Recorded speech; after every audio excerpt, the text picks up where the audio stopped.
तो आदाब, नमस्कार, गुड इवनिंग, सत श्री अकाल। एक बार फिर आप तमाम लोगों का स्वागत है क्राइम तक की कहानी के इस एपिसोड में। उम्मीद है पूरी फैमिली अच्छी होगी, अपना और अपनों का ख्याल रख रही होगी। पिछले 5 दिनों से कहानियां नहीं थी, 5 ही दिन हुए थे सिर्फ। सैटरडे को तो लास्ट सुनाया, उसके बाद मंडे फर्स्ट को भी दिन छुट्टी, और आज इस नए साल की दूसरी कहानी। बट इन 5 दिनों की गैर हाजिरी में मुझे बहुत सारे जो मेल मिले तो ऐसा लगा ना मालूम ये 5 दिन नहीं, 5 महीने, 5 बरस, ये पता नहीं 5 सदी गुजर गई। इतनी लंबी चौड़ी मतलब कहानी गायब तो ऐसा था नहीं, सोचा तो सिर्फ 5 दिन थे। लेकिन थैंक यू आप तमाम लोगों के इस प्यार के लिए। हालांकि मैंने इस बार वो गलती नहीं की थी, पिछली बार जब मैं गायब हुआ था तो बताया नहीं था, लेकिन लास्ट कहानी में मैंने सभी को बताया, पूरी क्राइम तक फैमिली मेम्बर को, जो मेरा फ़र्ज़ था कि अब कहानी 8 जनवरी को दोबारा शुरू होगी, क्योंकि मैं छुट्टी पे रहूँगा और बेटी की शर्त यही थी। फिर भी बहुत सारे लोग शायद या तो सुन नहीं पाए या क्या, बहुत सारे मेल आए कि आप ठीक तो हैं, तबीयत तो ठीक है, घर में सब ठीक है। तो ये चिंता, ये फिक्र भी एक तरह से लगता है कि सामने वाला कितना आपको मानते हैं, प्यार करते हैं। तो आप लोगों की इस प्यार का हमेशा कर्जदार रहूँगा और यही दुआ करूँगा आप लोग हमेशा अच्छे रहें, खुश रहें, अपनों के साथ रहें, अपनों को प्यार करें, अपनों का ख्याल रखें, ख़ास तौर पर अपने माँ बाप का ख्याल रखें। और जिन लोगों के बुज़ुर्ग माँ बाप हैं वो ज़्यादा ख्याल रखें, क्योंकि माँ बाप से बड़ी कोई दौलत तो है नहीं इस दुनिया में। और उन लोगों से पूछिए जिनके माँ बाप नहीं होते हैं कि वो क्या सोचते हैं।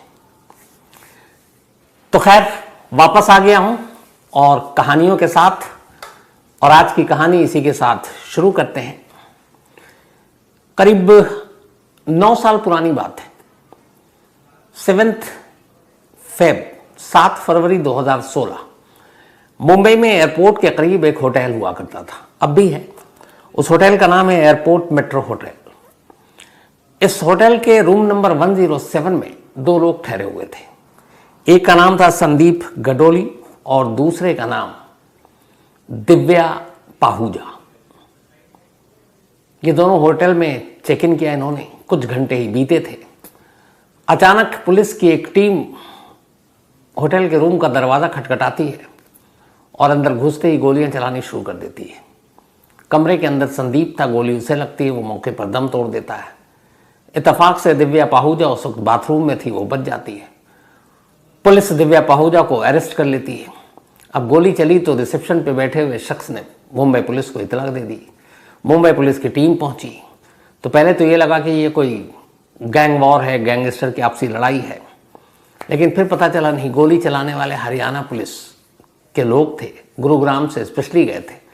और जो मारा गया वो 1 लाख का इनामी बदमाश संदीप था, जिसके ऊपर 40 से ज़्यादा मुकदमे थे, जिसमें बहुत सारे मर्डर के थे, बाकी किडनैपिंग, जबरन वसूली, गुंडागर्दी। लेकिन यहाँ हरियाणा पुलिस ने गलती की थी।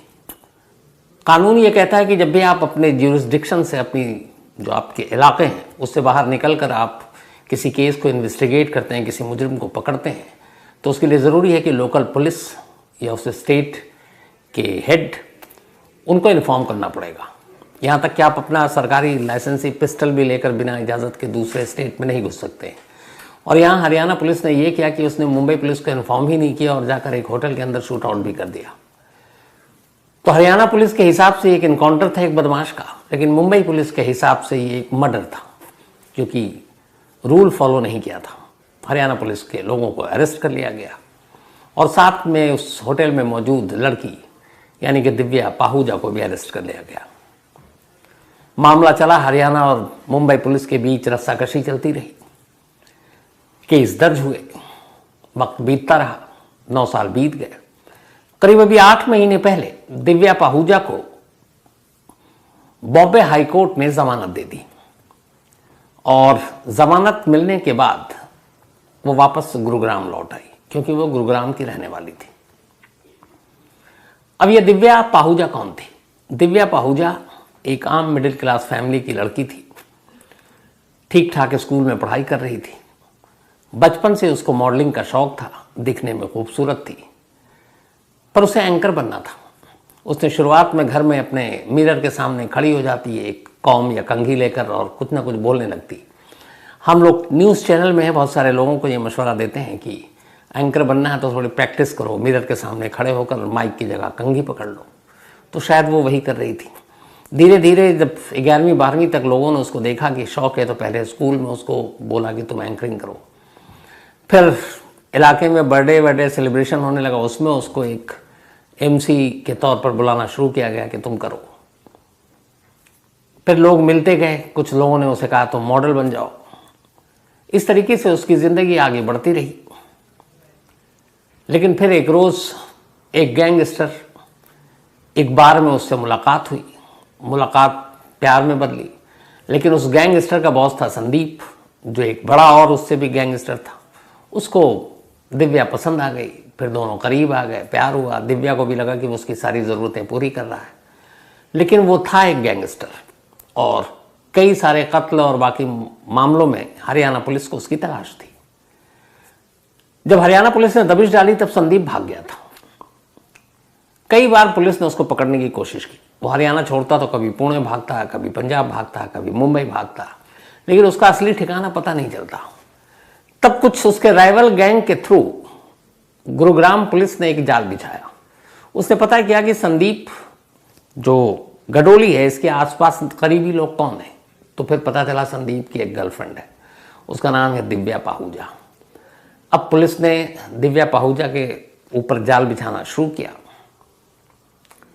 दिव्या पाहूजा को अपने भरोसे में लिया, उसे धमकी भी दी कि देखो तुम उसको पकड़वा दो, वरना फिर तुम्हारे खिलाफ भी एक गैंगस्टर के साथ रहने के जुर्म में तुम भी बराबर के जुर्म की उसमें हिस्सेदार हो जाओगी। तो कहते हैं इसी के बाद दिव्या पाहूजा एक तरह से गुरुग्राम पुलिस की मुखबिर बन गई। अब जो 7 फरवरी 2016 को इनकाउंटर हुआ, कहते हैं उसकी पूरी खबर, उसका लोकेशन, यहाँ तक कि hotel, airport, metro hotel Mumbai का रूम नंबर 107, ये सब कुछ दिव्या पाहूजा ने गुरुग्राम पुलिस को जानकारी दी थी। और उसी के बिना पर गुरुग्राम पुलिस उस होटल में पहुंची और फिर उसने संदीप का इनकाउंटर किया, जिसे मुंबई पुलिस ने मर्डर माना। बाद में उसके साथी होने के नाते वो भी जेल गई, मुकदमा चलता रहा। लेकिन 8 महीने पहले बॉम्बे हाई कोर्ट ने, जैसा मैंने बताया, उसको जमानत दे दी। वो लौटकर गुरुग्राम आ गई। अब ये कहानी यहाँ पे क्लोज हो गई, लेकिन ऐसा था नहीं। अब यहीं से कहानी और शुरू होती है। पूरा देश, बल्कि पूरी दुनिया 31 दिसंबर 2023 को अलविदा कहने के लिए अपने अपने तरीके से जश्न मना रहा था। कई जगह पे जश्न का ये खुमार अगले दिन यानी 1 जनवरी तक चला, कहीं 2 जनवरी तक चला। दिव्या पाहूजा भी गुरुग्राम से अपने घर से ये कहकर के निकली कि वो नए साल का जश्न मनाने अपने दोस्तों के साथ जा रही है। 31 को वो निकली, लेकिन सुबह लौट आई। फिर वो 1 जनवरी को, नए साल का पहला दिन, फिर जश्न मनाने के नाम पर घर से निकली। लेकिन इस बार वो 1 तारीख की रात को लौटी नहीं। अब 1 के बाद 2 जनवरी आ गया, वो लौटी नहीं, वो रात हो गई। अब माँ बाप घबराए, घर वाले परेशान कि बेटी लौटी नहीं है। और ऐसा होता नहीं लौटती है तो वो फ़ोन कर देती है। तभी एक नाम पता था घर वालों को दिव्या के, कि उसका एक दोस्त है जिसका नाम अभिजीत है, और उस अभिजीत का गुरुग्राम में एक होटल है, और उस होटल का नाम है होटल सिटी पॉइंट।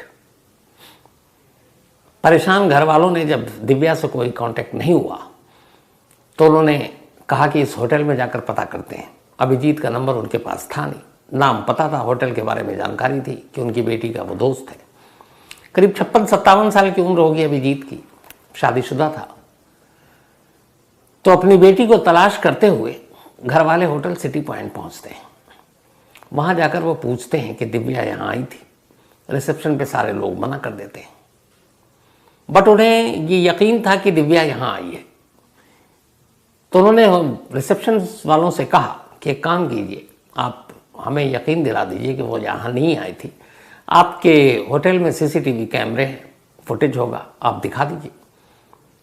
रिसेप्शन वालों ने मना कर दिया। उन्होंने कहा हम ऐसे किसी को फोटो या कैमरेस के फुटेज नहीं दिखा सकते, तो आप चली जाइए। माँ बाप परेशान, वहां से निकलकर उन्होंने पुलिस स्टेशन में रिपोर्ट लिखा दी कि मेरी बेटी गुम है। पुलिस वालों ने भी रिपोर्ट लिख ली। अब इधर होता यह है कि 2 जनवरी के रात ठीक 9 बजे थे। 9 बजे के आसपास इस होटल का जो मालिक है अभिजीत, ये अपने कमरे से निकलकर उसी कमरे में ठहरा हुआ था और इसके लिए परमानेंट एक रूम था उस होटल में, 114 नंबर।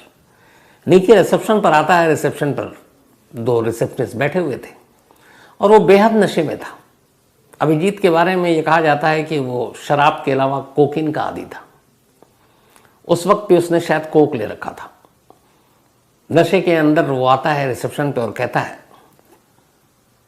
कि मेरे कमरे में एक लाश पड़ी है, पुलिस को इन्फॉर्म कर दो। रिसेप्शन पर बैठा शख्स जो उसका मुलाजिम ये सुनकर घबरा जाता है। कहता सर आप कैसी बात कर रहे हैं? कहता मैं कह रहा हूं कि मेरे कमरे में एक लाश है, पुलिस को इन्फॉर्म कर दो।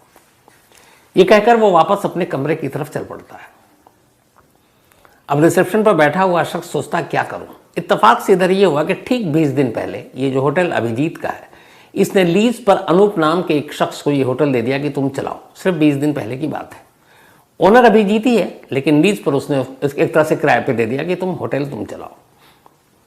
तो रिसेप्शन पर बैठा हुआ शख्स अब लीज पर जिसने होटल लिया अनूप, उसका एक और मालिक, उसको फ़ोन करता है और कहता है कि अभिजीत साहब अभी भी आए थे और उन्होंने कहा ऐसे ऐसे कमरे में एक लाश पड़ी है, पुलिस को बता दो। तो मैं क्या करूं? अनूप ये सुनकर घबरा जाता है, कहता है कि मैं आ रहा हूं, फिर जो होगा मैं करूंगा। भागा भागा अनूप होटल में पहुंचता है। रिसेप्शन पर जाकर रिसेप्शन से पूछता है कि क्या हुआ। तो बताता कि ऐसे ऐसे अभिजीत सर आए थे और उन्होंने कहा कि उनके कमरे में एक लाश पड़ी और तुम पुलिस को बता दो। अनूप घबरा गया। उसने कंफर्म किया, उसने 2 बार बताया। उसने कहा ठीक है। अब उसने रिसेप्शन पर रखा हुआ फ़ोन उठाया और लोकल पुलिस को फ़ोन घुमा दिया। उसने कहा सर यहाँ रूम नंबर 114 में एक लाश पड़ी है, एक लड़की की, तो आप फौरन आ जाइए। रूम 114 हमेशा के लिए अभिजीत के नाम पर ही बुक रहा करता था, क्योंकि वो ओनर था उस होटल का। तो वहाँ कोई कस्टमर या कोई गेस्ट कभी भी नहीं ठहरता था। एक तरह से वो उसकी पर्सनल संपत्ति, प्रॉपर्टी थी। अब अनूप ने जैसे ही फ़ोन किया गुरुग्राम पुलिस के जिस थाने में ये कॉल गया, वहाँ की पुलिस घबरा गई कि ये क्या है, नए साल का भी पहला दूसरा दिन है और ये ऐसी खबर दे रहा है। खैर पुलिस की एक टीम फ़ौरन आनन फानन में पहुँचती है होटल, रिसेप्शन पर आती है और पूछती है कि हाँ भाई कहाँ है लाश? तो उन्होंने कहा 114 में। तो कहती है आप में से किसी ने देखा? उसने कहा नहीं, हम तो आपका इंतज़ार कर रहे हैं कि अगर लाश हो फिर हम जाएं, 10 बार आप हमसे पूछें कि अंदर क्यों आए, निशान मिट गए, सबूत ख़त्म हो गए, तो हम आपके आने का इंतज़ार कर रहे थे। पुलिस की टीम ने कहा चलो। अब 114 लॉक था। चाबी अभिजीत के पास रहा करती थी, लेकिन एक मास्टर की, उससे दरवाज़ा खोला गया। जब दरवाज़ा खोला गया तो अंदर, कमरे के अंदर कुछ भी नहीं। रूम बिल्कुल नीट क्लीन, चादर अपनी जगह, बिस्तर तकिया सब अपनी जगह, बाथरूम से लेकर बेड के नीचे तक, बेड के अंदर तक कुछ भी नहीं। लाश छोड़िए कोई और चीज़ भी नहीं। पुलिस वालों को देख के बड़ा गुस्सा आता है, कहते हैं यहाँ तो कुछ नहीं है। फिर वो नीचे आते हैं। अब वो अनूप से बोलते हैं जिसने अभी होटल लीज पे लिया है, क्या आपने क्यों पुलिस को ऐसे फ़ोन किया? तो उसने कहा मुझे इसने बताया, अभिजीत ने खुद आकर रिसेप्शन पर खड़े होकर ये बात कही कि कमरे में मेरे लाश है, पुलिस को बुलाओ। तो फिर उन्होंने पूछा कि वो किस हालत में थे? तो रिसेप्शन पे बैठा हुआ शख्स बताया कि सर वो पूरी तरह से नशे में थे। धीरे से ये भी बता दिया कि वो थोड़ा कोक वोक भी पी लेते हैं। पुलिस वाले को गुस्सा आया। उन्होंने कहा कि तुम एक नशे में डूबे हुए आदमी की बात को सच मानकर हम लोगों को भगा रहे हो, दौड़ा रहे हो। खैर वो कहाँ है इस वक्त? कमरे में तो है नहीं। तब उसमें से एक बोलता है कि सर वो रूम नंबर 11 में हो सकते हैं, शायद सोए हुए होंगे, कोई नशा बहुत ज़्यादा कर रखा है। पुलिस वाले उस वक्त उनका फ़र्ज़ था कि जाकर 111 को चेक करें और पूछें अभिजीत से कि तुमने ऐसी बात क्यों कही। लेकिन गुरुग्राम पुलिस शायद जल्दी में थी। उन्होंने कहा कि चलो सो रहा है उसको सोने दो, अब दोबारा ऐसे हमें तंग मत करना और ऐसे फेक न्यूज़ मत देना। ये आगाह करते हुए गुरुग्राम की पुलिस लौट गई। सब अपने अपने काम पर लग गए। ये बात है रात 9 बजे की, 9 से 9:30 के दरमियान। तो यहाँ पुलिस वाले चाहते तो 2 कमरों की बात थी, लाश भी मिल जाती। लेकिन कुकू एफएम पे 2 कहानियाँ हैं, वो दोनों आप ज़रूर सुनिएगा और सुनिए तो शुरू से आखिर तक सुनिएगा, बीच में छोड़ेंगे तो मज़ा नहीं आएगा। एक एक ठोक देंगे कैसे कई पुलिस वालों को एक गैंगस्टर ने गोली मारी थी। और फिर बाद में उस गैंगस्टर का एनकाउंटर होता है। बहुत ही चर्चित फेमस कहानी है। तो ये पूरी कहानी का ताना बाना कैसे बुना गया, ये धीरेन्द्र शुक्ला नाम का ये गैंगस्टर और इसकी कहानी, कैसे पुलिस इसे पकड़ने गई, उसके बाद एनकाउंटर होता है, फिर कई पुलिस वालों की जान जाती है, फिर ये भागता है और उसके बाद पकड़ा जाता है।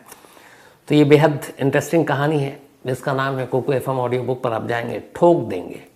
इसके अलावा बॉलीवुड स्कैंडल्स, बॉलीवुड के तमाम बड़े बड़े स्कैंडल्स, जैसे भी तिहाड़ वाला तो आपने देखा ही होगा, जैकलीन फर्नांडिस, इसके अलावा भी तो बड़ी दिलचस्प कहानियां हैं बॉलीवुड स्कैंडल्स में भी। तो कुकू एफएम के ऑडियो बुक पर ये दो कहानी, ये दो स्टोरी आप जरूर सुनिएगा, एक तो ठोक देंगे और एक बॉलीवुड स्कैंडल्स। 2023 का आपका कुकू एफएम एक्सपीरियंस कैसा रहा? आपका कितना मिनट स्क्रीन टाइम बचा, आपने अपना कितना कीमती समय बचाया, और सबसे खास बात यह है कि इससे कुकू एफएम पर आपकी सुनने की कितनी क्षमता है, ये सब आप कुकू एफएम पर अब देख सकते हैं। एक नया फीचर जो कुकू एफएम 2023 के आपके सारे अनुभव को दिखाएगा और बताएगा। तो कुकू एफएम देश का बेस्ट ऑडियो शो प्लेटफॉर्म है। 15 लाख से ज़्यादा इसके एक्टिव हिंदी पेड सब्सक्राइबर हैं। कुकू एफएम हर महीने 4200 घंटे के कंटेंट्स के साथ सामने आता है और इस पर 10,000 से ज़्यादा ऑडियो बुक हैं, जिसे आप कभी भी कहीं भी किसी भी ज़ुबान में सुन सकते हैं, खासतौर पर हिंदी में। इसमें biography, business, crime, entertainment, politics तमाम बुक हैं। और क्राइम तक फैमिली के लिए खास ऑफर है कुकू एफएम ऐप की तरफ से, और वो ऑफर है इस बार 50% डिस्काउंट। तो यानी आप पहले महीने के लिए सिर्फ 49 रुपीज़ में सब्सक्रिप्शन हासिल कर सकते हैं और 10,000 से भी ज़्यादा जो ऑडियो बुक का ख़जाना जहाँ चाहें जब चाहें सुन सकते हैं। और डिस्क्रिप्शन में लिंक है, तो लिंक में जाएं और क्राइम तक फैमिली के लिए क्राइम 50 कूपन कोड है, उसका इस्तेमाल करें और 50% डिस्काउंट पाएँ। 99 रुपीज़ का सब्सक्रिप्शन पहले मंथ के लिए सिर्फ 49 रुपीज़ में। अब पुलिस लौट गई। लौटने के बाद इत्तेफाक से जिस होटल का एरिया था, उसी पुलिस स्टेशन में दिव्या के घर वालों ने उसकी मिसिंग की रिपोर्ट लिखा दी थी जाकर रात को। अब सुबह हो गई, पुलिस पहुंची थी, उस पर कुछ कार्रवाई नहीं हुई। सुबह फिर घर वाले गए पुलिस स्टेशन दिव्या के, उन्होंने कहा मेरी बेटी गायब है और आप लोगों ने कुछ किया नहीं। तो उन्होंने कहा हम ढूंढ रहे हैं। उन्होंने कहा नहीं, आप एक काम कीजिए, हमें शक है कि वो ये जो होटल है सिटी पॉइंट, मेरी बेटी वहीं गई है क्योंकि उसका जो मालिक है वो उसका दोस्त है, और हमें शक है इसलिए कि उन्होंने हमें सीसीटीवी फुटेज दिखाया भी नहीं है। अब जब ये बात बताई तब एक पुलिस वाला रात 9 बजे उस टीम में शामिल था जो उस होटल में गया था ये खबर सुनकर कि इस होटल में एक लाश पड़ी है, वो भी एक लड़की की है। उसने कहा ये क्या चक्कर है, वो लड़की माँ बाप कह रहे हैं गायब है, ये भी कह रहे हैं उसी होटल में होगी, वो कह रहा है कि हमारे यहाँ एक लाश है, कमरे में लाश नहीं थी। पुलिस उलझन में कहती है कि फिर भी चलो। अब पुलिस लड़की के फैमिली वालों को लेकर इसी होटल में पहुंचती है। अब पुलिस सामने, लड़की के घर वाले कहते हैं आप इनसे बोलिए। रजिस्टर देखते हैं, उसमें दिव्या का कोई नाम नहीं, ओनर की गेस्ट है तो कहाँ से एंट्री होगी। तो वो जोर डालते हैं कि आप इनसे कहिए कि सीसीटीवी फुटेज दिखाएं। अब रिसेप्शन पे बैठे हुए शख्स को पुलिस हुक्म देती है कि भैया दिखाओ। रिसेप्शन पे जो बैठा शख्स है वो भी बेखबर है, उसने कहा ये लीजिए। अब उन्होंने कहा कि तुम चलो रात का फुटेज दिखाओ। अब पुलिस फुटेज देखना शुरू करती है शाम 6 बजे से। 6 बजे से देखना शुरू करती है तो उसमें कुछ मिलता नहीं है। फिर पुलिस कहती है कि अच्छा ठीक है, थोड़ा और पहले का दिखाओ। तब पुलिस कहती है कि तुम जब से ये गायब उसी वक्त से दिखाना शुरू करो। 1 और 2 जनवरी की रात, यानी कि अब 1 जनवरी गुजर गई, 2 जनवरी की सुबह सुबह 4:18 पर जैसे ही कैमरा सीसीटीवी दिखाता उसमें दिखता है कि दिव्या, अभिजीत और एक और शख्स, ये 3 लोग इस होटल में एंटर कर रहे हैं 4:18 AM 2 जनवरी। तब ये कंफर्म हो गया कि माँ बाप का शक सही है कि वो यहाँ आई थी। उन्होंने कहा जब आई है तो फिर निकलने का भी होगा। अब 4:18 सुबह से आगे का वीडियो देखना शुरू किया। लगभग 12 घंटे गुजर गए, कोई हलचल नहीं, ना दिव्या निकली ना अभिजीत निकला, कोई दिखाई नहीं दे रहा। तभी ठीक शाम के करीब 9 बजे की बात है ये, रात के, जब उस सीसीटीवी फुटेज में ये दिखा कि अभिजीत रिसेप्शन पर आया है और रिसेप्शन पे कुछ कह रहा है और उसकी हरकत बता रही है कि वो नशे में है। तब रिसेप्शनिस्ट ने बताया कि ये वही पल था जब अभिजीत आया और उसने कहा कि कमरे में एक लाश पड़ी और पुलिस को इन्फॉर्म करो। तो इसका मतलब है अभिजीत ने ये बात कही थी, रिसेप्शन पे बैठे हुए लोग या अनूप, उसने झूठ नहीं बोला था। अब ये दोनों चीज़ें हो गई।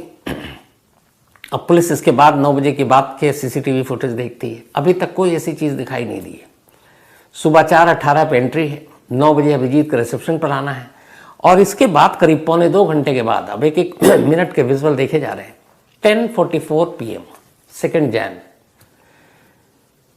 रात का वक्त, अचानक सीसीटीवी फुटेज में दिखता है कि 2 लोग एक लड़की के दोनों हाथों को पकड़कर उसे फ्लोर पे घसीटते हुए बाहर की तरफ जा रहे हैं और उस फुटेज से साफ है कि जो लड़की घसीटी जा रही है उसमें कोई जान नहीं है, क्योंकि वो कोई हरकत नहीं कर रही है। अब ये देखते ही घर वाले चीख पड़े। उन्होंने उस फुटेज से, उस कपड़े से पहचान लिया कि उनकी बेटी दिव्या है। ये तस्वीर रात 10:44 की थी। अब दूसरे कैमरे से देखा गया तो देखा गया कि बाहर, अब देखेंगे कहाँ गई लाश। तो इत्तेफाक से बाहर उस वक्त लाइटें सब बंद हो गई थी और ये बड़ा अजीब था कि किसी होटल के बाहर की लाइट, पार्किंग की लाइट 10:44 पर बंद कर दिया जाए। तो थोड़ा थोड़ा अंधेरा था, लेकिन उस अंधेरे में भी एक गाड़ी दिखाई दी और उस गाड़ी का लोगो दिखाई दिया। वो BMW कार थी। रिसेप्शन से पूछा गया कि ये कार किसकी, पता चला ये अभिजीत की है, ओनर की। उस कार तक ले जाकर कार की डिक्की खोलते हुए फुटेज, उसके अंदर उस लड़की को डाला गया, फिर कार निकल गई। अभिजीत वापस कमरे में अकेला। ये 10:44 की बात थी। अब इससे साफ हो गया कि जो 9 बजे अभिजीत ने कहा था वो सच है, लेकिन उसने 9 बजे रात को कहा था कि एक लड़की की लाश कमरे में पड़ी है और फुटेज 10:44 है जो कि लेकर बाहर जा रहा है और कार में रख रहा है। अब जब ये देखा तो गुरुग्राम पुलिस के हाथ पैर फूल गए। हाथ पांव इसलिए फूले कि उनकी एक टीम यहाँ ऑलरेडी आ चुकी थी एक रात पहले, पूछताछ की। खुद कातिल ये कह रहा है कि कमरे में लाश है, पर उन्होंने कोई तलाशी नहीं ली 114 के अलावा। अब जबकि उन्हें यह भी बताया गया कि इस वक्त अभिजीत 111 यानी कि 111 नंबर में आराम कर रहा है, उन्होंने उसको जाकर डिस्टर्ब करने की भी जहमत नहीं उठाई। अब जब ये फुटेज देखा, सुबह का वक्त था, करीब 9 बज रहे थे। पुलिस वालों के हाथ पैर फूले। फौरन उन्होंने पूछा कि अभिजीत इस वक्त कहाँ है। पुलिस को लगा कि अब तो वो निकल गया होगा, पर पुलिस फिर हैरान हुई जब रिसेप्शन पे बैठे हुए लोगों ने बताया कि साहब 111 में ही सो रहे हैं। ये सुनते ही पुलिस भागती हुई फर्स्ट फ्लोर पे रूम नंबर 111 में पहुंची। मास्टर की से दरवाज़ा खुलवाया गया। देखा बिस्तर पर अभिजीत बेखबर सो रहा है। शायद रात की उतरी नहीं थी। उसको जगाया गया, उससे पूछा गया, सामने पुलिस वाले थे ही मौजूद। उसे अंदाज़ा हो गया था कि क्या हुआ है। उसने कोई ड्रामा भी नहीं किया और सच सच बता दिया। उसने कहा कि मैंने गोली मारी है दिव्या को और उसके बाद मैंने खुद नीचे जाकर कहा भी था कि कमरे में लाश पड़ी है, पुलिस को बता दो। और मैं कमरे में आ गया फिर, लेकिन पूरी रात कमरे में पुलिस ही नहीं आई। मैं क्या करता। फिर करीब एक मेरा दोस्त आया, मैंने इससे कहा कि ये 2 लोगों जो पंजाब के थे उनको मैंने कुछ पैसे दिए, गाड़ी की अपनी चाबी दी, कहा इस लाश को ले जाके कहीं ठिकाने लगा दो। तो वो दोनों तो निकल गए लाश लेकर रात 11:15 के आसपास ही। अब वो दोनों कहाँ हैं मुझे नहीं मालूम। अब यहाँ पे पूरी तरह से गुरुग्राम पुलिस कहे तो क्या कहे, करे तो क्या करे, क्योंकि कातिल पता भी दे गया, पुलिस आई नहीं, तलाशी भी नहीं ली पूरी तरीके से। कमरे में देखा पुलिस ने कुछ खून की बूंदें थी। वो बंदा सच बोल रहा था, सीसीटीवी कैमरा गवाही दे रहा था। अब पुलिस ने उससे पूछताछ शुरू की कि तुमने ऐसा क्यों किया। अब जो उसने बताया उसके 2 वर्जन सामने आ रहे हैं।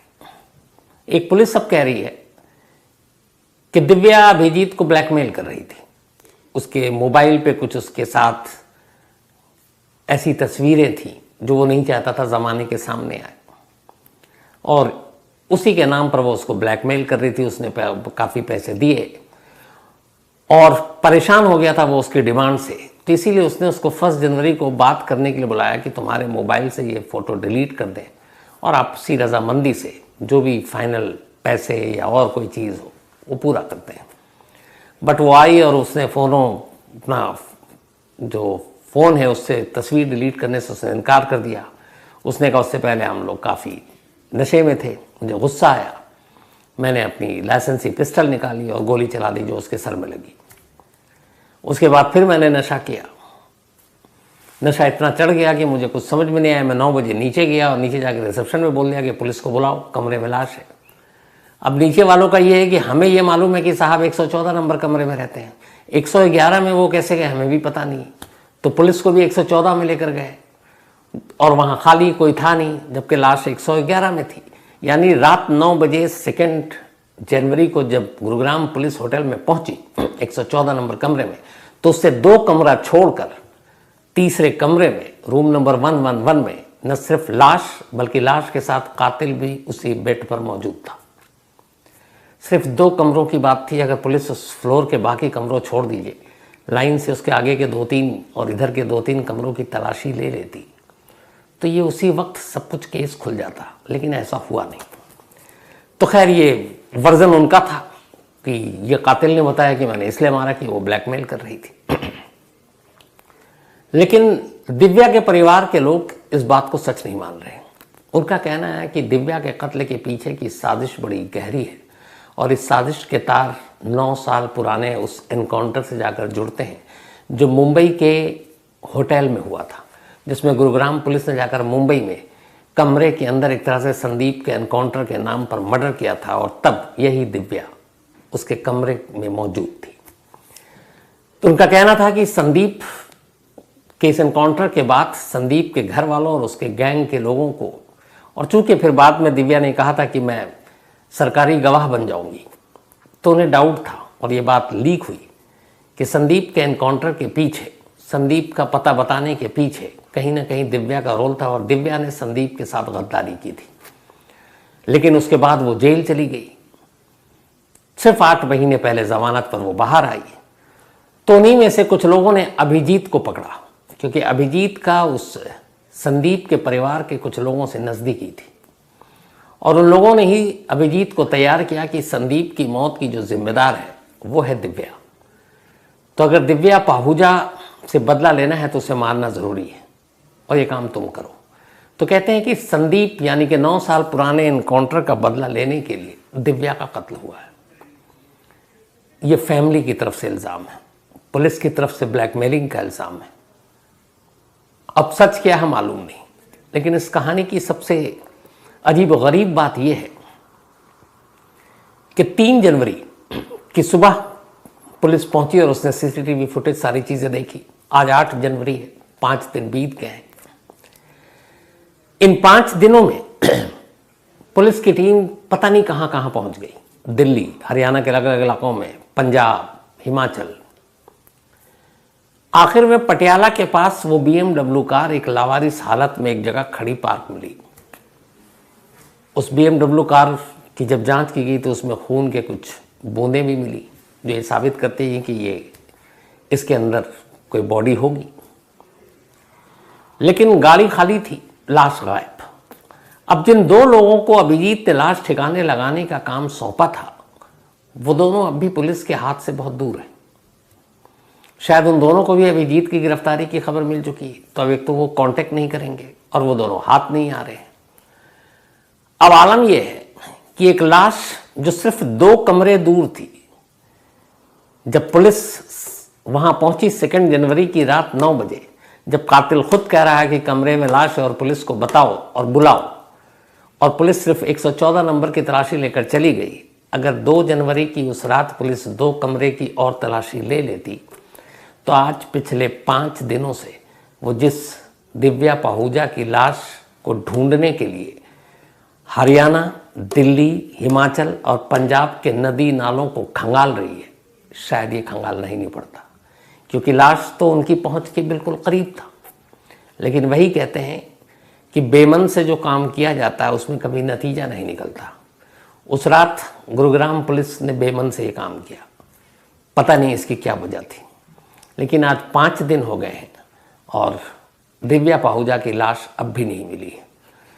कई जगहों पर ऐसे जहाँ पे ये BMW कार मिली, कहते हैं कि उसके पास एक गंदा बड़ा सा नाला है, हो सकता है वहाँ लाश फेंक दी गई हो, उसमें भी लोगों को उतारा गया। कई आसपास की कुछ नदियाँ हैं, उनमें गोताखोरों को उतारा गया, लेकिन अभी तक लाश का कोई सुराग नहीं मिला। यानी ये वो लाश जो गुरुग्राम के उस होटल से यूं ही बरामद किया जा सकता था, पुलिस ने नहीं किया। वो लाश जब घर वालों ने मिसिंग कंप्लेंट लिखा, अगर उसी रात गुरुग्राम की पुलिस होटल पहुंचकर सीसीटीवी फुटेज देख लेती, जो उन्होंने अगले दिन देखा, 12 घंटे बर्बाद कर दिए, तो भी शायद मिल जाती। और सबसे अजीब बात कि जिस वक्त गुरुग्राम पुलिस उस होटल में पहुंचती है कि 2 जनवरी की रात 9 बजे, कातिल भी वहीं था, लाश भी वहीं थी। अब इससे बड़ी लापरवाही क्या होगी कि सब कुछ वहीं, लेकिन उन्होंने इतनी जहमत नहीं उठाई कि चलो 2-4 कमरे की यूं ही तलाशी ले लें। और वरना तो पुलिस पता नहीं किन किन के कमरों का दरवाज़ा यूं ही बिना किसी वारंट, बिना उसके खटखटा देते हैं, सोए हुए को जगा देते हैं, किसी को भी उठा लेते हैं।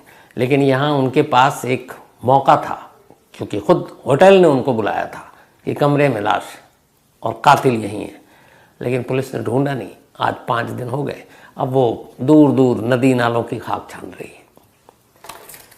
तो ये थी आज की कहानी। अब कहानी खत्म करूं उससे पहले वही अपना सिलसिला जो 5 दिन से छूटा हुआ था। राकेश अरोड़ा जी का भी आज, बल्कि इनका जन्मदिन है, और ये भेजा है आदित्य अरोड़ा जी ने, उनके फादर हैं राकेश जी। गजाला खान, इनका भी बर्थडे, तो हैप्पी बर्थडे गजाला। इसके अलावा हरिओम पांडे, इनका भी जन्मदिन है, हैप्पी बर्थडे हरिओम जी। निखत परवीन, इनका भी बर्थडे है, तो हैप्पी बर्थडे निखत। इसके अलावा आयुष्मान, हैप्पी बर्थडे आयुष्मान, और ये भेजा है ओम ने। साथ ही मोहम्मद रईस, इनका भी आज बर्थडे है, तो हैप्पी बर्थडे रईस साहब। इसके अलावा गुंजन कुमार, हैप्पी बर्थडे गुंजन, और ये भेजा है रवि कुमार ने। साथ ही ललित चौरसिया, इनका भी आज बर्थडे है, तो हैप्पी बर्थडे ललित। आप हमेशा अच्छे रहो, ये नीट की तैयारी कर रहे हैं तो ऑल द बेस्ट। इसके अलावा ऋतु, इनका भी आज बर्थडे है, तो हैप्पी बर्थडे ऋतु, और ये भेजा है कोयल ने। साथ ही मास्टर प्रियांशु, इनका भी आज बर्थडे है, तो happy birthday Priyanshu, all the best, खुश रहो हमेशा। और ये भेजा है ललित नेगी ने, उनके बेटे हैं ये। साथ ही कुमार मंगलम, इनका भी आज जन्मदिन है, तो हैप्पी बर्थडे कुमार मंगलम। एक और भी कुमार मंगलम है, तो हैप्पी बर्थडे लेकिन आपको। साथ ही रवि कुमार, इनका भी आज बर्थडे है, तो हैप्पी बर्थडे रवि। इसके अलावा संतोष उपाध्याय, इनका भी आज जन्मदिन है, तो हैप्पी बर्थडे संतोष जी। साथ ही कुमुद कुमार, इनका भी आज बर्थडे है, तो हैप्पी बर्थडे कुमुद। इसके अलावा साहिल अग्रवाल, इनका भी आज जन्मदिन है, तो हैप्पी बर्थडे साहिल, आप हमेशा अच्छे रहें। और साथ ही आज मेरे छोटे भाई तारिक, मोहम्मद तारिक का भी जन्मदिन है, तो हैप्पी बर्थडे तारिक, हमेशा अच्छे रहो, खुश रहो। और ये मुझसे छोटा है, लेकिन पढ़ने लिखने में बचपन से ही बहुत ज़्यादा मुझसे आगे और तेज़ रहा, और हमेशा मुझसे अच्छे नंबर लाए। फिर इसकी IMA में भी सिलेक्शन हो गया था, इंडियन मिलिट्री एकेडमी जो है देहरादून में। मुझे आज भी याद है, वहाँ गया, एडमिशन लिया, फिर इसने दांत वाँत भी ट्रेनिंग के दौरान तोड़वा लिए थे वहाँ। फिर इत्तेफाक से उसी वक्त UPSC का रिजल्ट आ गया और मेंस क्लियर कर लिया था, इंटरव्यू था। तो शायद IMA में कोई ऐसा रूल है कि आप वहाँ रहते हुए कोई और कॉम्पिटिटिव एग्ज़ाम में बैठ नहीं सकते, तो फिर वहाँ सब कुछ छोड़ना पड़ा। और ये भी था, जितना महीने इसने ट्रेनिंग ली, जो खर्चा किया उन्होंने, वो आपको पैसे भरने पड़ेंगे। तो मुझे याद है, मैं अपने चाचा के साथ वो पैसे लेकर देहरादून पहली बार तब गया था बस में, और फिर वो सारे पैसे वैसे जमा करके फिर उसको साथ लेकर आया। फिर UPSC में बैठा, हालांकि उसके बाद इंटरव्यू में अटक गया, सिलेक्शन IAS नहीं बन पाया, लेकिन उसने वहीं से फिर छलांग मारी। फिर इसने कहा कि मैं IAS नहीं बनाया, मैं दुनिया को IAS बनाऊंगा और IPS बनाऊंगा। उसके बाद ये लेक्चरर और प्रोफेसर बना। अब UPSC में जो लोग बैठते हैं एग्ज़ाम, उनको कोचिंग देता है, पढ़ाता है, और मुझे लगता है 400-500 तो कम से कम IAS या IPS इसके स्टूडेंट होंगे। दिल्ली में ही 150-200 ACP होंगे ज़्यादा से ज़्यादा, मुझे लगता है DM, SDM, और बाकी देश के अलग अलग राज्यों में भी। तो बल्कि टीना डाबी जो टॉपर रही थी, वो भी तारिक की स्टूडेंट थी, मुझे याद है। तो हैप्पी बर्थडे तारिक, ऐसे ही खूब नाम कमाओ और अच्छे रहो हमेशा। 2023 का आपका कुकू एफएम एक्सपीरियंस कैसा रहा? आपका कितना मिनट स्क्रीन टाइम बचा, आपने अपना कितना कीमती समय बचाया, और सबसे खास बात यह है कि इससे कुकू एफएम पर आपकी सुनने की कितनी क्षमता है, ये सब आप कुकू एफएम पर अब देख सकते हैं। एक नया फीचर जो कुकू एफएम